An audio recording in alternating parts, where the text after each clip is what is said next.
A lovely citrus orange tea moment. Now that is what we need to get into. But, anyways, I am here for one reason and one reason only, to talk about the music and how I got there is the important story as we must follow along with the vessel. The vessel being YouTube. Now we got to take it back. We got to take it all the way back to when YouTube used to do whole music videos as ads. YouTube was in a different place back then, and we'll leave it just like that. Anyways, I would start my day off, get ready, and I would get this ad. And it would always have this puppeting moment, or I would have moments of looking at a stairwell covered in orange paint. And I'd be wondering, what's going on? What's happening in this music video? You got the vibe, you got the juice, baby. That's all I had to my head, and I had to figure out who this was that was getting down to this degree. And that's how I was introduced to our artist, the music that we're getting into today, Appetite for Disaster by Isla. Woo!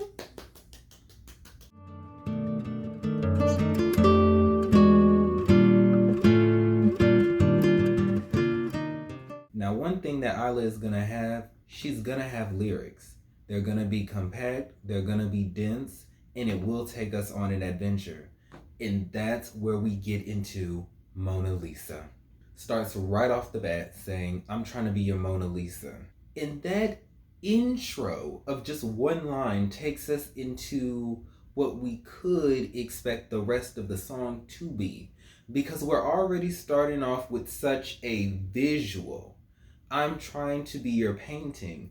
I'm trying to be your center of attention, as well as at that time and forevermore. Because now we have to take in the context of what the Mona Lisa stands for throughout history. She is full of people wondering about her, wondering about the backstory, always taking pictures of her. I mean, you walk into that exhibit every single time, there will always be a crowd of people taking pictures and filming. She is what is bringing in the attraction. And Isla simply just wants a piece of that. She wants to be their Mona Lisa. And that's where we're starting off at. So from just that moment, you can get the themes of longing, desire, and hot and heavy. We'll get into that later on throughout the song. So as we get into the song, we get more lyrics, walk with me, that go in, I'm trying to be your Mona Lisa. I need your lips to sign right here like I'm on your lease. Hands on me, think I'm having a seizure. The way you touch my body, baby, I need FEMA. Now we see hot and heavy. Now we see hot and heavy. Thank you, thank you, thank you. So we already have this moment happening. And like I was saying before, we are the main attraction. We are bringing everything in. So while that is the intro to the song, let's keep in mind that that's also the chorus. And the way that I read that, imagine that a little bit faster, almost as if she's rapping. That is what is happening throughout the entirety of this song, except for certain points of the song, we get a little bit slower. And so that's where I see those themes of hot and heavy, where not only within the lyrical content is having those moments of sensualness or desire, longing that I was saying before, but it's also fast in those moments, quite literally hot and heavy. There's a lot going on that's jam-packed within these small moments that is the chorus and the verse. Now, what's most interesting about this song is the pre-chorus and refrain. I learned a little bit while doing this about what a refrain is. I still kind of don't all the way know, but I know enough to know that it is a refrain and pre-chorus and not all pre-chorus. Thank you. These are the only two exceptions in the song. They're the slowest parts of the song. One thing to keep in mind while all this is happening, let me set the scene a little bit. It's all happening in the dark. All these fast motions, all this desire, all this running and chasing is happening in the dark. Specifically on Isla's end, where even though she wants to be desired, she is chasing after this person to even give the time of day because it's so unpredictable. And I get to that point because you have a line in the song that says, "Why don't we keep the lights on for a change now, baby?" That is going with the verse. That is not a separate part of it. That is within the confines of the Hot and Heavy. And when that line comes on, the rest of the song stops. It almost does a brief pause and then keeps on going, almost saying that, hey, we've been doing this for this long. Let's get real for a second. Why don't we do this with the lights on? What's keeping us from going out there? Why do we have to stay in the dark? And right after those moments, we get into the refrain, we get into the pre-chorus, which, like I said before, are one of the two slowest parts of the song. Almost going back into that full attention, almost, where everything else was fast and everything else was a game of cat and mouse.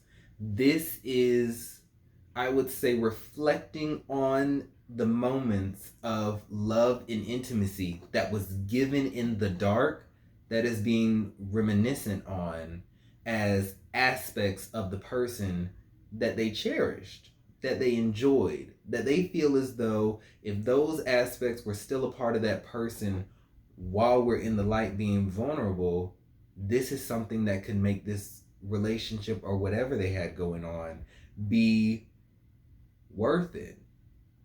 We get into the pre-chorus of "Sketch me in sapphire skies, paint me how you like, pose me baby, centerfold me baby, give you face like Mona Lisa, so good, so good, so good, so good, my lips, your lips, duet, encore, so good. Good, good, good, good, good, good. Pose me, baby, center, fold me, baby, give you face like Mona Lisa." So, interesting on the fact that before that line could be finished to go along with the structure of the rest of the song, as well as the rhythm of the song, it should have ended, "Give you face like Mona Lisa, so good." But that got cut off. That was interrupted as it immediately goes back into the chorus of saying, "I want to be your Mona Lisa." But it can't. She can't have it. There's something stopping it. And it could be an on and off relationship, but it's a one-sided on and off relationship. We've seen it before. We know the feeling of what it will put you through. It'll put you in distress. Trying to figure out, guys, what's going on right now? Are we on? Are we off? Where are we in the moment? Where are we going to be in the future? This song, Mona Lisa, while it has the context and visual that you get by just reading the title of the song, is saying, I want to be your center of attention. I want to be what you focus on. I want to be where you are. I want us to be real.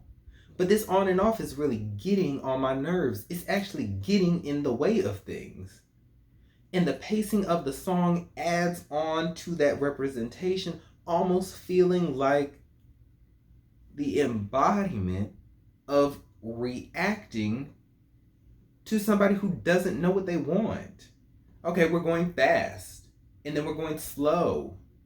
And then you say you love me here, and then when you're about to say you love me here, you get cut off. I don't know what that means. I don't know what's going on in your head. So I'm confused. I am in distress. And this isn't really going to be much of anything right now, but because you have me where you want me, and I'm quite actually chasing for your attention, I can't see that yet. So I'm going to stay in. And that's where the song is keeping us. And because the song is keeping us in so many different directions at different times, all the time, essentially, and we don't know where to go with not only the audience's perspective listening to her, but also her herself navigating whatever relationship this is, we now get into a time of, like I was saying before, confusion, not knowing how to go about this. Then we get into the next song, Gray. Do you ever mean what you say? Do you really mean it that way? We're so black and white, there's no gray. No gray. So there's a few interesting things going on with Gray that I would like to add. One is the fact that Gray is among my top 3 within this EP. Lovely. 2 is the fact that some of the theories, wonders, and questions that I got from Mona Lisa is confirmed or hinted at the top of this song. We get it. We get going into it. With lines of, you know I can imagine why you live in your disguise. I hate it when you hide. I can read it in your lies. You knew it. You blew it. Do it every time. The green grass stopped growing over on this side, but nobody can water it like you. They say love comes, love goes, but when this thing ends, we'll need a doctor. It's gonna be a problem. So as you can tell, with me simply reading the first verse, like I said in the beginning of this video, it's quite lyrical. It is very jam-packed. She is rapping, but is she a rapper? I don't know. That's not my qualification. My qualification is to read what's being put down on the tracks and try and guess what's happening, going on through my observations. However, within those lines, we've already distinguished that this person is living a lie. They're putting on a persona, and she can see straight through it. What's done in the dark? What is done in the dark within Mona Lisa, even though it has not fully came out in the light, it's been happening enough for me to read between the lines, know a little bit about you through what you are not telling me, in order to get to the point where I can see when you are not honest with me. And I know that you know when I know. You knew it. You blew it. You do it every time. In that.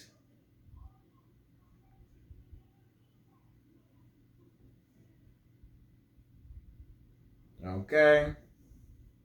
All right. Now the production of this song adds to the lyrical content.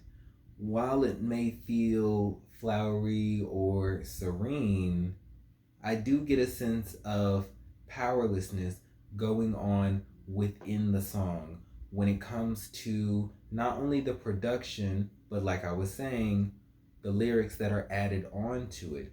There is a lot of, I'm seeking clarification. Could you answer these questions for me? Is this persona that you're putting on really you right now in this moment? When are you going to take it off? Am I taking everything that you're saying at face value even when I know you're lying? What's happening? That all comes together to get this powerlessness that is within Gray. Now, what comes with powerlessness is the dynamic of power in of itself. Because even though we may feel this, even though we're constantly asking for clarification, there's still something tying us to, holding us in this attraction, in this way towards this person. And that becomes validated when she referenced the fact that once this thing is over, even though based off of what we've gotten so far is this has been in the dark, this has not been something that has been public or anything that's really felt real, it still is important and cherished enough to the point where she referenced that once this is over, we will both need a doctor, or more importantly, I will need a doctor. Now, to get back to this persona, this facade, if you will, it becomes more and more apparent as we go out through this song. It almost has a snowball effect with the fact that we don't know who's who in this moment. And it gets into, like I said, those questions for clarification on saying, well, what am I supposed to do when I know that you're lying and you know you're lying, but I have to do what with this information that you gave me? As this goes on, we hear her almost getting frustrated with the fact that this is something that I have to deal with. Like we were saying before, this is real to her. To some extent, this is real. Because we wouldn't need a doctor to save us once all this is over if this was just fake. This is real. I'm giving myself to you.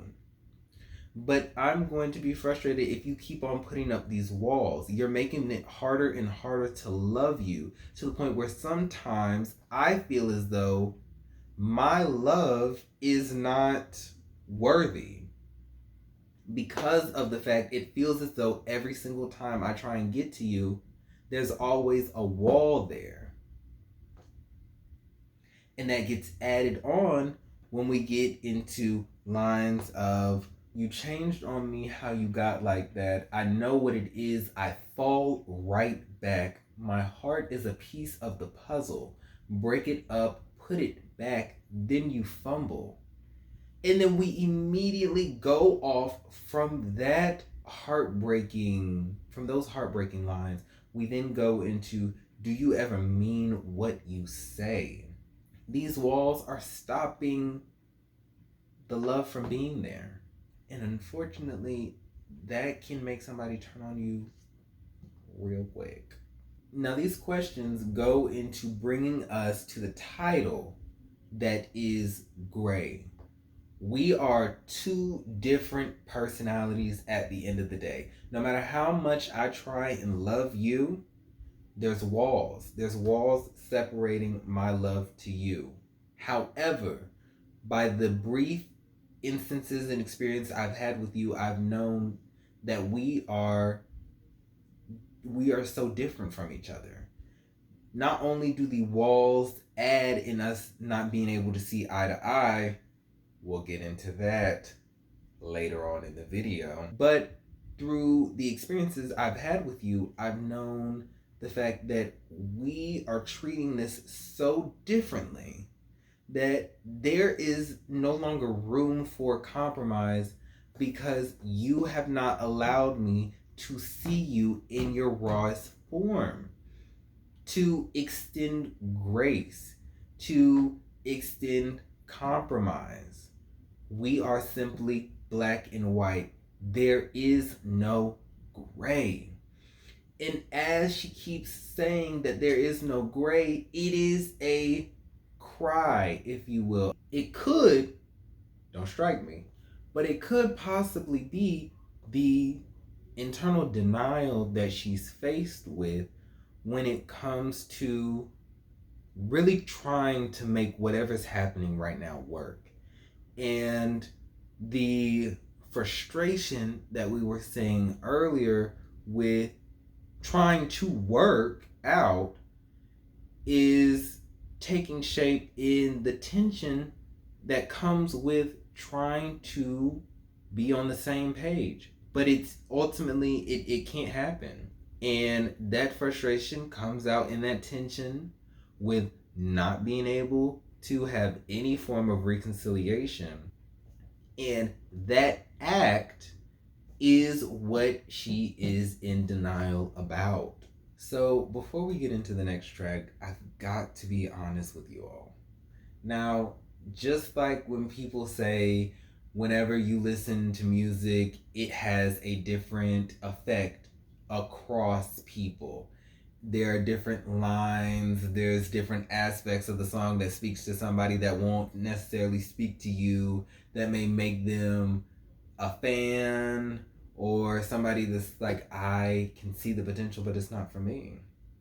Now, just like you have those types of moments throughout the diaspora of listeners, you also have moments of you making up your own song in your head because it just sounds better. It brings the song together a little bit more. And at this point, I might as well be like a part-time songwriter, if you will. But y'all let me know what y'all think. So I'm going to read to you the lines of this part of the song in gray that is actually happening. And then I'm going to read to you what I thought I heard and what I'm still going to continue to walk away with. Okay? So we get, I don't get mad now when we fight. It's a cycle in our lives. Red roses won't suffice. I hate that you're my vice. Right. Now, this is what I thought that she said this whole time. I don't get mad now when we fight. I just psychoanalyze. I always thought she said psychoanalyze. And that is one of the many things that got me so interested to even talk about this music, because she is one of the first people when it comes to, like I said, we're going off of what I always thought this line was. One of the few people to really put something in the mainstream about psychology terms. And the fact that I thought that she meant psychoanalyze, it actually means what she says in the context of the song. Like I said, what I thought. It actually means what she says in that song. Psychoanalyze is to just learn about somebody as they talk about certain things and experiences, versus the way people would misconstrue that with psychoanalyzing being, by just looking at you, I can tell these things about your past. That's not what it means. But somehow that meaning got popularized. Don't know where that came from. So when I thought that that's what she said, I said, oh my goodness, she's using it in the correct context. It goes together to really add in that effect of not knowing you, trying to love somebody that won't let me love them. There's no compromise. We can't be on the same page. It's like whenever you talk to me, certain things don't match up. And because of that, whenever we fight, I don't get mad. I don't get mad now because I know you from whenever we would fight in the first place. There's no reason for me to get mad because I know where all this is coming from. Because we've talked. We've talked about things. We've shared experience about things.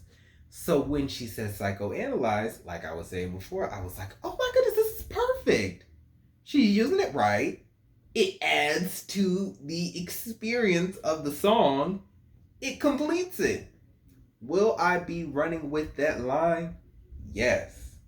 Now we get into Sad Bitch, Bad Bitch. This song is different. This song is completely different from the other two, even though The other two, production wise, may not sound the same. They still had a connection with trying to work this out, trying to figure out what's going on. This song, done. Production is more hard hitting, more on the alternative side. And I took that as a release. This is a release of whatever mental games that's really taking up shape in her mind when trying to be in reactance or responding to this person. And this is telling us that release can be angry. Whatever this was, it was stressful. It was very confusing. It was a waste of her time, if I'm being honest. But you have to live and you have to learn. And what comes with that on the other side is in eventual release. And release can come in different shapes and forms. It is all justifiable as long as it is not harming somebody. But even then, we can kind of get into that depending on what's going on and what's what. There is gray for that. Right. In the first verse, we get, my heart so cold, my tears don't fall no more, they keep freezing. Change the narrative, I laugh in the same places I cry. Love is the new selfish, knew I needed me. You gonna learn today, you gonna learn today. Most interesting, there's a lot of interesting parts about this, but most interesting is the fact that she said on the record, I laugh in the same places I cry. That's valid. That is real. And what it also does is reinforce the title.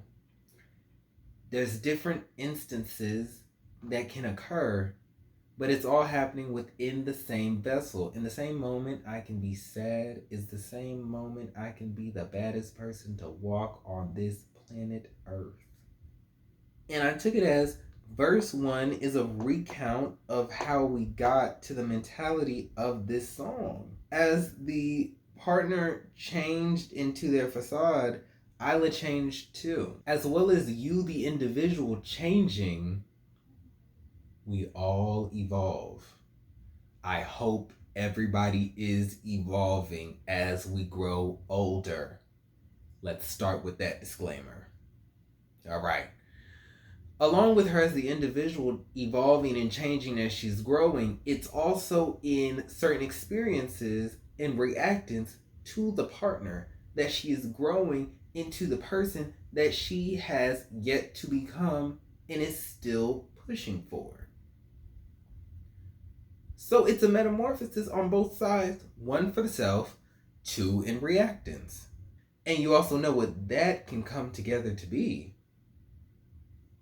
Stay with me. Just stay with me for a little bit. Stay with me for a little bit. We're a person in reactance. We're also a person evolving for our individual selves. Two entities. Two titles. The title of the song is two embodiments of emotions and moods. Look at that. Now that could be something, it could be nothing, but maybe that's something. Now it is worth noting that within the chorus, she is talking about the exact evolution that I was alluding to. We started with a man got baggage. I'm a savage, still a bad bitch. Act brand new like I'm wrapped in plastic. I ain't even tripping on that. I don't get mad, I get pretty. Can't have me, I'm too busy. Get into the bag like TSA. I'ma do me all day. She knows that she's changed. And might I say, I believe that she's changed for the better. Now she has fresh eyes looking back into this experience. And there is something noteworthy to that, really inspiring when you look at it all, even though we're looking at this from a bird's eye view and also a very selective view, as these are just 2-3 minute songs that are supposed to resemble an entire, however long a relationship can be, or whatever these experiences are truly are. It's really nice and refreshing to, even if you can't see that within yourself, whatever you've got going on with yourself, you can see it happening and taking shape with another person and inspiring you to get to that level eventually, hopefully, someday. I know you got it. And so, with that, there is, on the production level, a second voice that is stating all these things, specifically the chorus part where she's saying, act brand new like I'm wrapped in plastic. There's a second voice that comes in specifically on just that line in the chorus that sounds colder, more edgy, if you will, almost to say, and I'm standing on that. You say I'm acting brand new. I am. Because what I've been through has required me to change. And I am not going to sit up here and allow you to say that I should feel ashamed for changing for the better for me.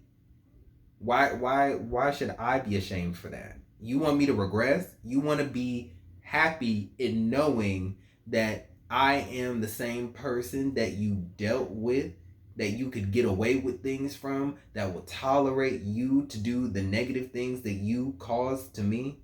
You want me to be that same person? I know you do.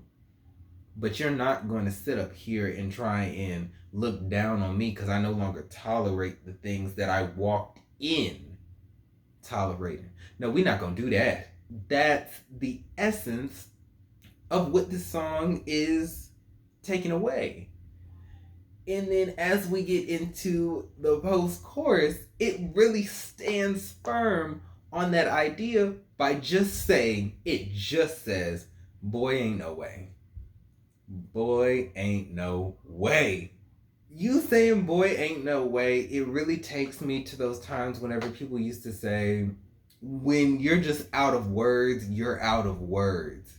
But the feeling in whatever you're going to say, it's going to have it. By just repeating boy ain't no way throughout the whole post-chorus, even though it's just 4 words, it really brings in that message of saying, you are really trying to get me to feel some type of way for being this new person that I am for my betterment. Boy, ain't no way that you put me through all this mess and expect me to keep wanting more of that. Boy, ain't no way that I put myself in this mess and I was okay with doing so. No. I know me now. I know a little bit more about me now. I know a little bit more about you right now. And I know this is something that it's not good for me. And it's in fact hysterical that I was put in this place in the first place. I'm gone. And I am going off to be a bigger and better version of myself that was there before that you couldn't cherish. So verse 2 really starts off by bringing us back into Gray, that was talking about the fact that they're 2 different people. There's no room for compromise. There's no room for getting over things. No room for coming back together, being a stronger unit that they could be. And she does this expertly well by saying, we ain't in sync, boy, bye. I think that is so funny. It really gets the point home. It does wordplay. And we love wordplay around this house. We surely do. But then she also references Tattoo Tears. Now, if you know Tattoo Tears, that's good for you. I love you. We see each other. But to really understand the emphasis of that reference, as well as how angry the release is of this song, we have to get into something. We have to go on to a back road a little bit to really understand the importance of that line. So I know this isn't the commercial break that you hoped for. This isn't the commercial break that I hoped for. But alas, here we are with the conclusion of part 1 for Appetite for Disaster. I hope you enjoy the theories that I came up with. Definitely comment down below if you had some theories as well, or if you had some counterpoints to my points. Thank you all so much for listening to my theories for part 1 of Appetite for Disaster. I hope that you enjoyed what was talked about and are excited for part 2. I know I am. And then we can finally wrap this up and move on to the next project. Well, don't forget to like, comment, subscribe. Apparently, that's what they say. And I'll see you all next time for the next video where we get into it even what class? Deeper! All right. Bye, y'all.